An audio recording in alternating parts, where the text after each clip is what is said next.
Sir, I Nasidi Honorable Sargi Kutanga House the Family Honorable Members in Katanatana Manipur Riba Prazamiam attention I draw to Jagesa. Sir, Hui Lairava, below property line Gimakadaliba Family Sing Hypatai Madugi Hoigi Haksel ki Tiangbang, Chief Minister ki Haksel ki Tiangbang, amasung PMJAY Prime Minister ki Makhada piba adugumba health card health scheme haibatai usi yamna phajaba scheme amani sa aikoi Manipur da sa Chief Minister ki Haksel ki Tiangbang si mamangi 1.0 BJP led government ki matamda Sir, akwai 2017 ki adwaida basi launch tawgi bani ahamba launch tawpagan sar basi akwai lupa lakh ani haibatai health card paiba adugumba below property line gi makhada leiba lairba miyoi sing adugi health card ama family da paiba kanda madugi imung manungi narak padu madugi lakh ani gi value haibatai madugi area du da ana ba yengbi khudong chaba card sina pisa do hariba health card si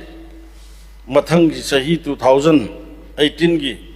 23rd September adwaida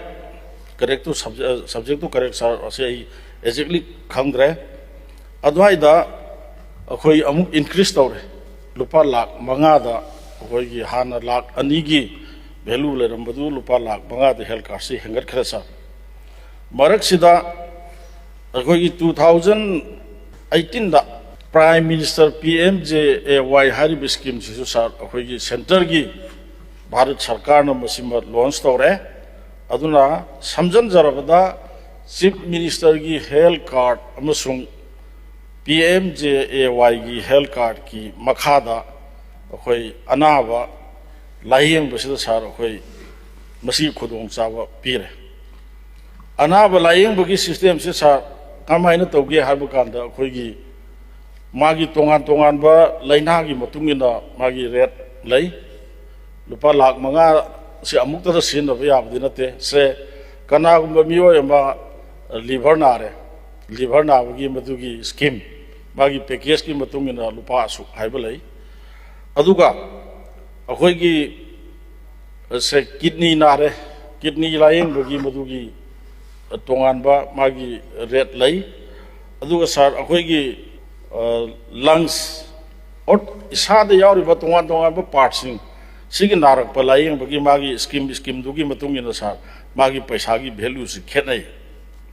yamna nungai ri sar akhoi gi hairi be scheme se masi paikhan na bo hotna bada South India da based over dugumba company maming na Medi Assist company haiba adugumba amada sarkar sina authorized to thokpa haibatai moina tawduri si karino haiba ganda implementation support agency oina haiba health card sigi implement obaganda masigi implement tawna bagi support tawba dugumba agency ni Medi Assist company haris mahakna madugi assist tawbina ba support tawna bagi damakta mangonda chahi khudingi lupa crore aniga lakh 53 se Manipur Sarkar na pi yaba ado maga yanari ba se chahi ahum se 2017 18 19 20 2020 phawda masi lumbit chahi ahum gi oina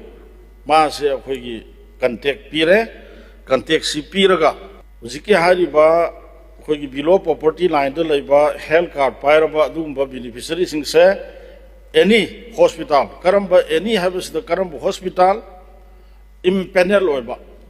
habdi sarkar ga hariba laina mayam sigi piriba akhoi gi scheme sigi package sigi laina sigi manung da piriba mayam se hariba paisa amount gi manung da layeng bangamgani yai haiba yengjage haiba adumba hospital private ki oiro sarkar ki sima mandatory compulsory oire adumba hospital impanel oibasing asida ngasai gi health card si pairaga lakpa patient amana yengba kanda cashless ngasai gi amount gi manungda adum yenganana bagi paisa tingandana yenganana bagi support tawgodoba assist tawgodoba adugumba Medi Assist Company se mahaki service aduni adugi damakta ni sahi amada lupa crore aniga lakh 15 piris adu sar hojik akhoi loina mangna khange house the family honorable members sing board opposition and the ruling akhoi sidi miyam gi sewa toba miyam gi lusing bane na leire akhoi gi state sigi haibatai khuding mak kendra sigi kari ba MLA singda haido se panglei lermoi akhoi ruling haiba opposition haiba leitana ai kendra da karigumba ma tholokpa wana tarakpada narak yeglakpada angang nubigi lai lasu tamnabagi hairo laita lairagi hairo loinamak honorable MLA sing sida mateng pangbiu adu tobiu haiba ngaktane ana sar laibak thiba aigi sagi oina di aigi kendra si haugi ba 2023 gi me gi tang ohum da thoki ba du umba laibak thiba ohum duna thawdok maram orakanda sa aigi yamna wagi haibata hujik suwari haibata wari habdi yum kai tumna chakre leiramba lan thum loina mong mangre lanjen re relief camp da leire narak yelakpa matamda madugi pai litadna kendra dugi MLA moina lakpanina tangai fadana tawdu be yadadna tawkhiba mayam da aigi experience haibata handak sahi ani ohum jida sa ai khoi aina khalamba se health card pai ba mi amana maki amount ama piri magi laina dugi matungina adugi amount dugi manungda layeng basida hospital dagi haire ise ai hospital maming di panjaroi document loina leire sa sar masi amna last da nungai rakhini ai matam khitang lawjage fracture patela hadi khu si fracture to ba dugumba khu sikai bagi kano si masi fracture patela hai moi gi laina maming se masigi laina masigi layeng basida sa government na piriba ngasagi impanel hospital sing da piriba patela hariba khu na bagi laina si yengbo matamda lupa lising taramari da masi layeng ga dobani haidana package da piri adu yengani haidana sign tonari adu hariba lupa lising taramari se masi private hospital da yenge anabase yengba kanda anabasi layeng ba loira kanda 55,000 tare aduna nangi health card sidagi lupa lising taramari di adjust tawba yai hairaga anabase disaster omdai da 41,000 lauraga disaster okra swai sidani sar akoina yamna ngai ise ngasai gi piriba akhoi fracture patela haiba khu chikpa nabagi laina sida package sida di health card sida piriba se ai akhoi prime minister gi da su CMHD da su 14,000 sina sigi package sigi manungda sar akhoi gi hek admission tawrukpadagina admission to discharge including operation and the other etc sida hidak lang thak lay bagi kari gi everything loina admission tawba bed charge layeng ba whatever magi changi ba ana badugi layeng base mana numit humni natraga nini numit supiri sa numit tare ni laiba mangani laiba laina dugi tara mangani laiba numit train thoni laiba lairi adu hairiba hospital da mana hek ana base admission tawba lakpadagina treatment to bulorga mayum da disaster ga hanba adu bhaw badanga saigi 14,000 cinema si layeng gadobne sigi amount sina adu somda ana badu da hairi sidi ai khoi nangi ana ba se huji yengba loire adu nangi ana ba gi charge 55,000 tare adu nangi health card sidagi 14,000 se adjust torga lembawriba aremba 41 se masi piga dabni haidana ana ba sidagi lawre basa aduna sigi system si masi handakta haibatai ai kendra gi mayam si nongma da amma natraga amma health card pairaga lakpa ai media gi matang su khamsai tha khare mamang da ai kendra अखोगी health card सेम्बगी कैम तौनरा पुथदना नमक्तदना health card सिना तौरगा लायेंग अना यावरादेनो होटनारुमने दुबु कोपना मदुगी मतंग थीरुब मतमदि सार समाई तौदना लायरमे हॉस्पिटल आई केंद्र ऑनरेबल मेंबर सिंह इसागी केंद्र की अनाब हेल्थ कार्ड पायरगा लायेंग बसिंग दा हंगबियो बसिसे हुजिक से पीरिब पैकेज तुगी मनुंग दा इना साहरिब लाइना तुगी मतुंग इन पीरिब पैसादो अदुगी मनुंग दा लोइनमक येंगदबसे प्राइवेट हॉस्पिटल की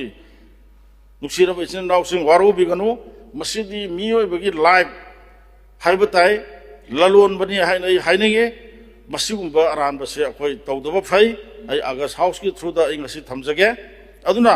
मसि लैरिबा अखोई सरकार सिना सो मसि अखोई थिगतसी सर मसिदा अखोई से सुपर स्पेशलिस्ट ट्रीटमेंट सी तौबकान दा अखोई 15 days हॉस्पिटलाइज तौगदबनी अदुगा specialist and the major operation तौबकान दा 12 days लैगदबनी हाइबो नुमि तारानी लैगदबा सांग्रे सर मसिद मयाम से हारिब नुमित सिंह से मसी मोय लायेंग बसी अनाबसी करिगुंबा हारिब नुमित सिंह सिदगी हेंधना लैग्रबा अदुई तारदी लैरिब हॉस्पिटल दुना मदुगी वारिबर अचंब खुदिंग माना मु पुथोकदबनी हाइबा अदु भावबा मसाइगी मेमोरेंडम ऑफ अंडरस्टैंडिंग हाइगदरा यानबा यावरि बसा अदुना चाउग्रमा सेनफम प्रजा सिंगदि खंगदबनिना हेल्थ कार्ड दगी अखोई पैसा असुक कौरे असुक वादी सिद हापीयु हाइदना दुमाई तोरगा लापसी सार यामग्रेबा अदुना सिदैसिदा हेल्थ कार्ड सिगी इम्पेनल ओरिबा लायेंगनी हाइदना यानरिबो हॉस्पिटल सिंगसिना अनाबदगी पैसा हेन लौरिबसे सार यामग्रे हुजिक फावबदा हेक हौरकपदगिना हुजिक फावबदा सार अइना रिपोर्ट सि येंजबगांदा करोड़ 7 का निफुगा तरुक से करोड़ 7 का निफु 3.7 करोड़ से मसी हुजिक फाउद सार अखोई एक्सपेंड तौरेबा मणिपुर सरकार ना हेल्थ कार्ड से हेक हौरकपदगी अदुना हारिबा सेंसे सारसिना प्राइवेट हॉस्पिटल गिनी याम नुंगाइबा मना सार गवर्नमेंट की हॉस्पिटल से सार अदुके मते नुंगाइग्रे गवर्नमेंट की हॉस्पिटल से क्रमाई तौबि सार हुजिक से फॉर एग्जांपल फ्रैक्चर पाटेला हरिब लाइना से येंबगा द सार रुपा 13 नि पैकेज से अदु गवर्नमेंट की हॉस्पिटल से दी पैसा लौबा याब नत्रे ऑपरेशन की और गवर्नमेंट की नि अदगी एवरीथिंग फ्री नि हॉस्पिटल प्राइवेट की चम्मा नहीं ngसागी पैकेज ददी अदु हारिबा हॉस्पिटल गवर्नमेंट की हॉस्पिटल से ददी कैदोरे अनाबसि लायेंगे फरे चटख्रब मतुंग ददी ngसागी लुपा 13 से मसी ताननब सरकार दगी अमुक लौनब होदबदा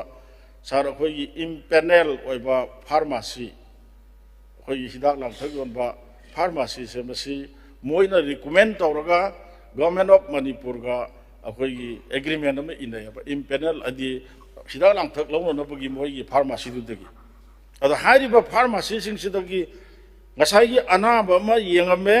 अनाबसी फरगा चखरे अदुं सा गवर्नमेंट पीरिबा मागी पैकेज दुगी मनुंग दो यारिबा पैसा से मसी लौथोकपा याननबगी दंता फार्मेसी दुदा अखोई हिदाक से एकदम मखन मथेन से पांगलैदा लेरगा मागी एस्टिम पैसा से ताननब होदरगा पैसा से गवर्नमेंट दगी अमुक डिमांड तौरे अदुना मसीदा तौरमिसे सार अखोई सेरिन से लुपा 3 पीबसे लुपा 50 माथोइदा अदुगा सेरिन से तोंगान थीरे सार अखोई सेरिन से सेम कंपनी अदुगा same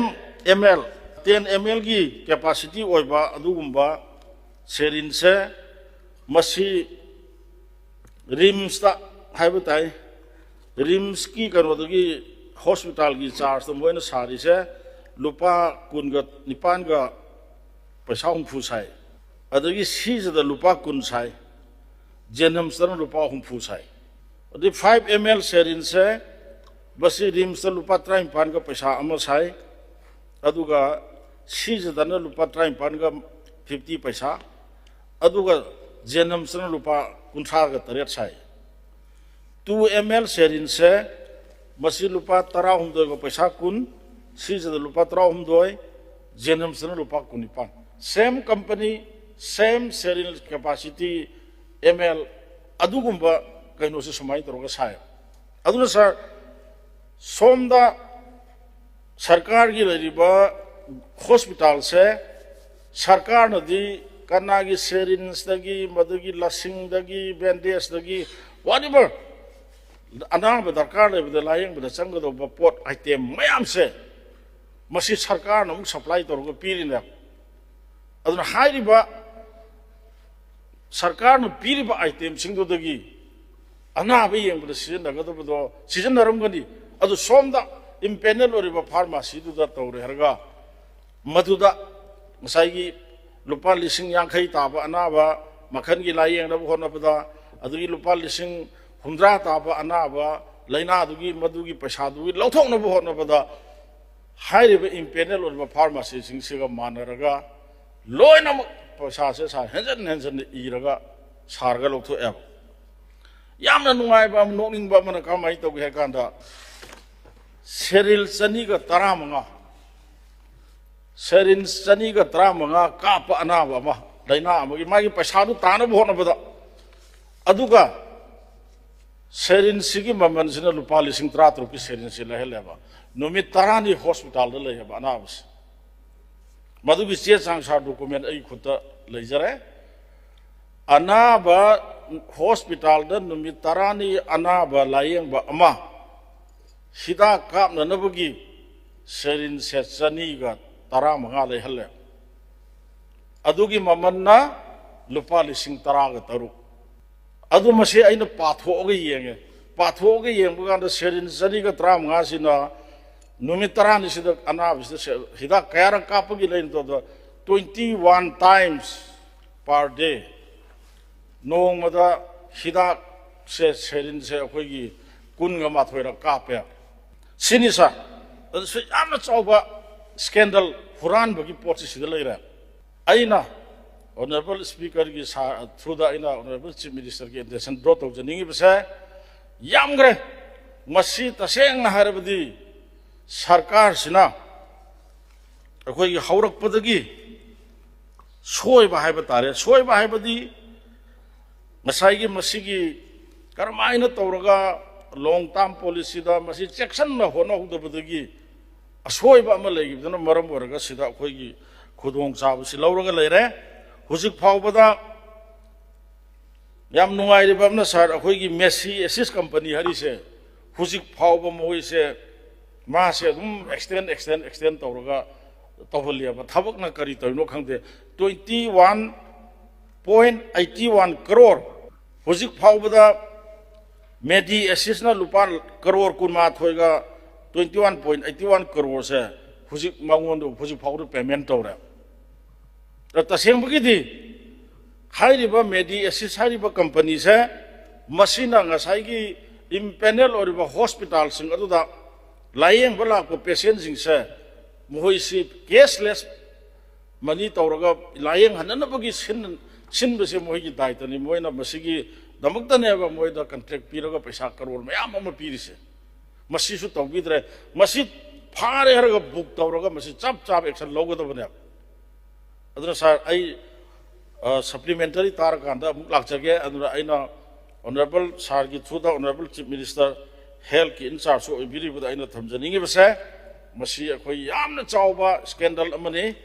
aduna akhoi house committee ama semsi house committee sembaga masi achumba thidoksi masi khungang lawai dagi haibadai khungang dagi laita laira nom gi chara tanjari ba lan sin effect orba miyoi kaya narakanu yelakanu haibadi yadabanina ana ek yorok padagi health card paire hadana chacharaga package tu gi manung da dum layeng bigado ba du layeng bidadana ahen ba paisa lawraga awaba tahandana wari basigi mathakta awaba pidana toriba mayam se masi miyoi ba moina tobum thokta thabak ne aduna private hospital oisanu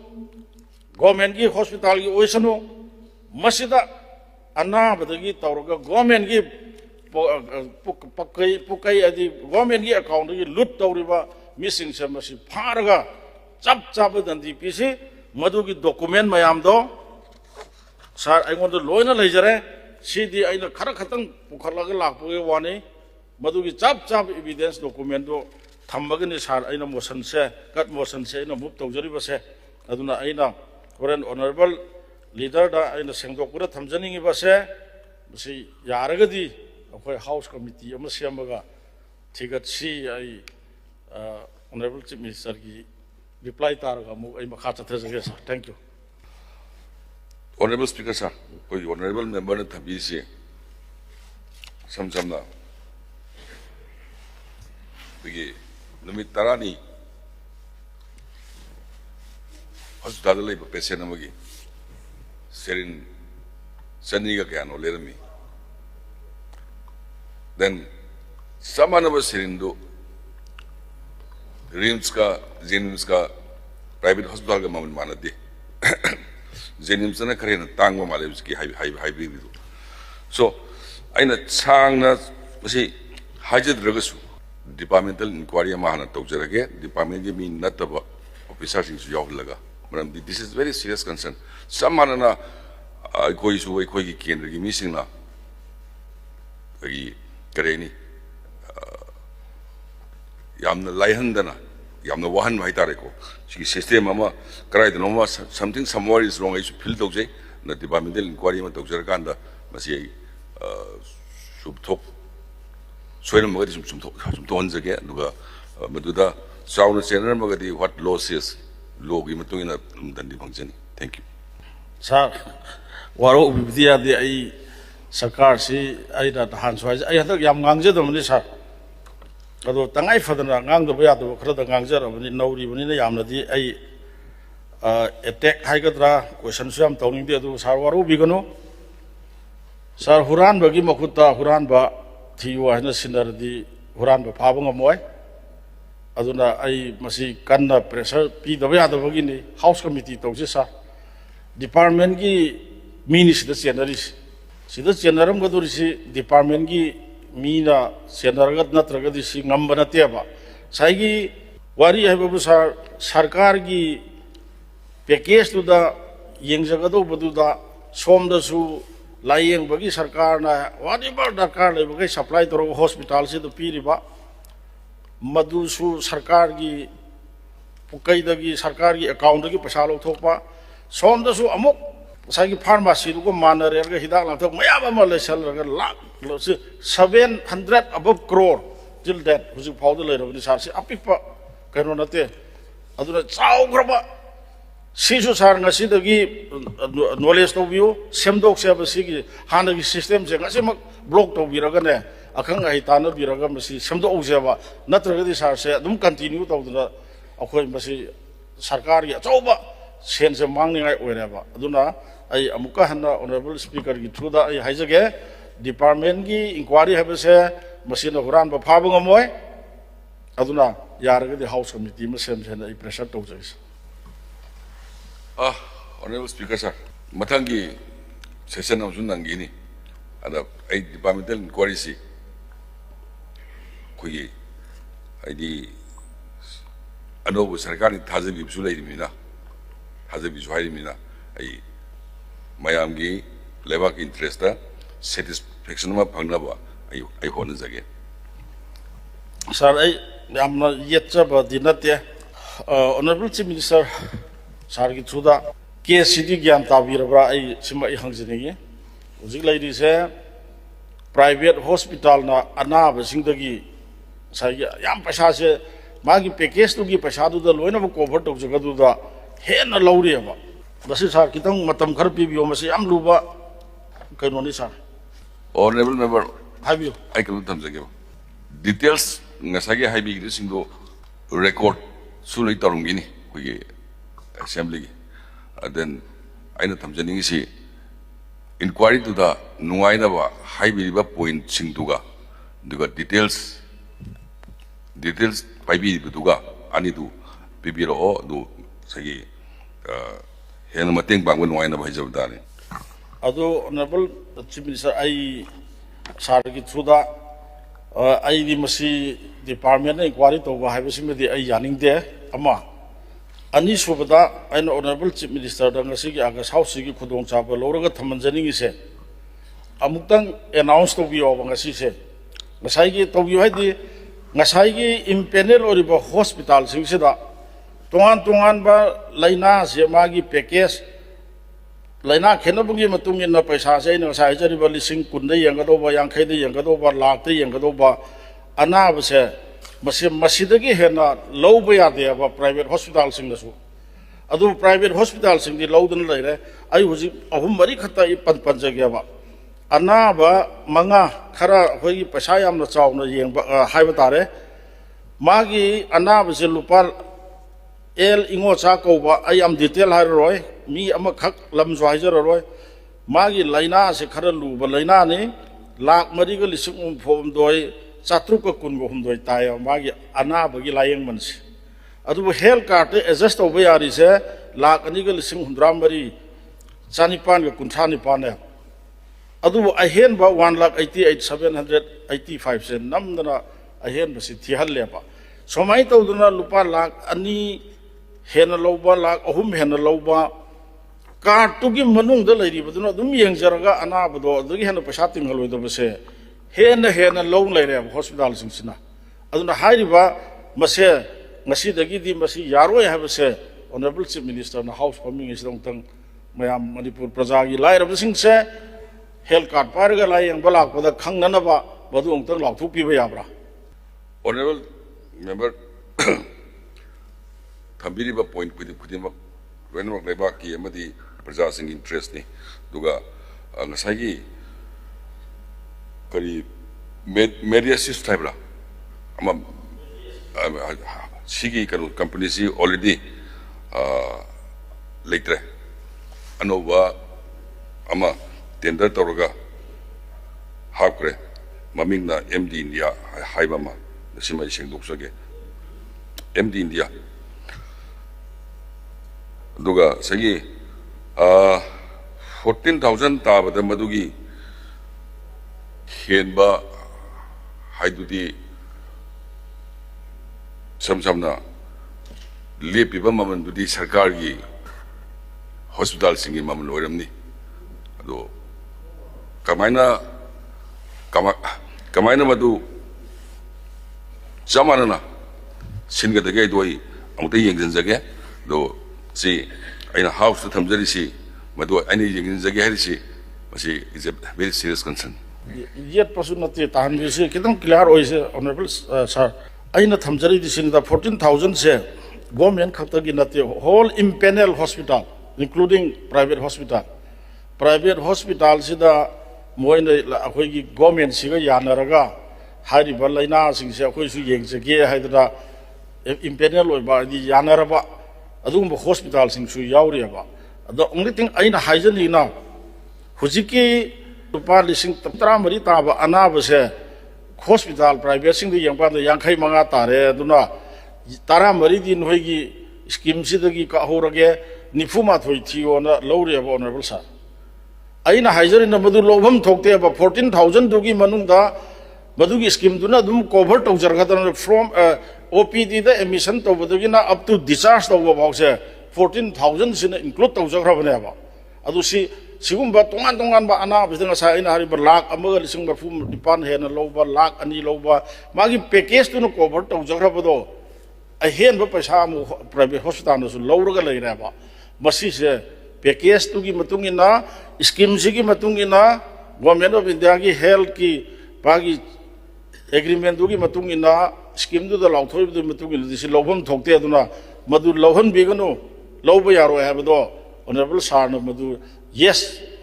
the hydrosu yare madu nahangai toro pasigum bachobo huran ba ma leiram yaba oidoba ma number 2 state government ki makha da leiba hospital like Jennings OBI RIMS center ki makha da leiba orsu yai moina ngasai ki package tu ki paisa si lowthok pa yana na ba impanel oiba pharmacy sing ga manaraga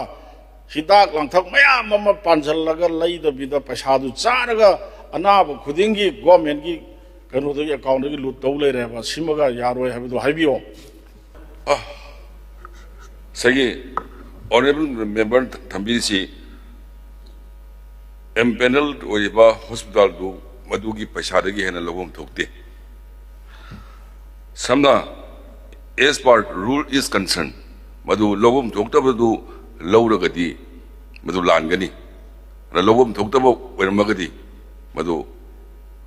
amu an lahundana batorse Yalasi. yar sar ai ko aroi bam ta hai jagi hayeng se assembly loi gani hangse se pungkhai mutang matam bibi ba yabra sigi su sigi matang da am si discuss maramdi am concern oiningi leitalaira ana basing si sar aduki mati wa gre health card pai re herga pibam thok do pesa mayam ama tingal lai re ama ani subada involvement lai riba crore charted ki abapta sida involve lai rabane aba sar masi ki kanu si board akhoi PMJY amasung CMST gi ani sida aduna si irai laina akhoi thadok pa chumoi aduna masi yaragadi paidi house committee haina thamjage anu madu amtang madu gi matang do aroi do amta honorable sar gi through honorable CM to ka khumbiyo si inquiry si matang sakra mai to sabna paisa si chawi sa ai smai thamjage ai smai thamjage khoi hayeng session loibu numini ni honorable member na hibisi ado fajana uta phamina ga ingonda sai haibi bo mayam du in toto with documents uta bibi be abra ado ai waru widia de heng pung ni pan da ngak kanugi banglo rom da lakbi be abra siam office da ai uta ngak deng biro ne thank you Mathangda. je kanu hen si mayam na kanu khangrani ai lakcharage khandar se aduga assembly sida loiding akhoi si sum kaino om da chalang gi bya de sa ai na hajarina akhoi gi si manipur pumba loini yengi bani tari bani honorable sar gi thuda ina honorable chief minister gi attention to tawjagi se 700 above crore scandal or ba pot ama masi thiga chi haibane ba hayeng pung nipan da phamin raba matungda ai full honorable chief minister da masigi idea se lai halaba matungda masigi thigattabgi matang do khanghandragadi sar house to por abo potnina sar ga ai khata khangnaraga loisalle habududi sar masi phagi dagane ba aduna hayeng honorable chief minister na amuk house da masigi phaminaraba matungda house to puthorabnina si tawse do lakthopi ba yabra du thambiyo aina hayeng amukta details bibiyo haibane phamin nadragasu sagi kaidi mayam na kainom khan gini phamin ori si su kai de honorable member but honorable member the lady but documents into details bibiyo haibane but adubu phamin naraga phajana wari to sanaraga di hena nungai ni haibane I already departmental inquiry tawni de lathuk sagre na ko ai haijagre na ko maduda mating pangna bibiyo haibane ko but phamin naraga pung amani phamin naraga phajana silere na aidi pai di sedo hapet honorable do thabani na madu sagi gaktang phamin si haibani ato ai kanu madana amarom du kanbiru no ado samana ina ngasi honorable da house da ina haijagre maduri departmental inquiry madi tawrani haidana adugi masak wina bibi bagi ngak phamin si haijabani ai ji mare yet pata do Ayeng appropriation do into bill. sar yes sumai tawjarasi hayeng se sar ai sar se sando ai lojage ai pung ni panda phaminna baduna ina pamis maramdi ai ju chi si piro kan ge ai numi humni changi masi study tawbuda aduna honorable sar ga phaminna badu ai yajare aduga sar makha ta ba se hayeng appropriation to loisan midas